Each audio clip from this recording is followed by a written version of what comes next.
Guys, welcome back to my YouTube channel. আমাদের কাছে আমি শেয়ার করছি আমার কী হয়েছিল। আমার প্রথমে নর্মাল ডেলিভারি হয়েছিল। নর্মাল ডেলিভারি হওয়ার পরে দাঁড় সেলাই করে আমি লেবার রুমে ছিলাম। লেবার রুম থেকে আমাকে আয়াকে বলেছিল যে ড্রেসটা পরিয়ে নিচে নাম করে দাও।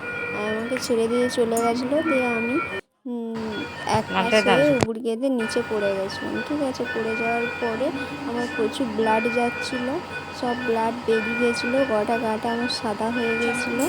তারপরে ডাক্তার আর প্রচুর ব্লাড দিয়েছে, আর প্রচুর ডাক্তার এসেছিলো, সবাই মিলে আমাকে বাঁচাবার চেষ্টা করেছিল, বলেই দিয়েছিল যে আমি আর বাঁচব না।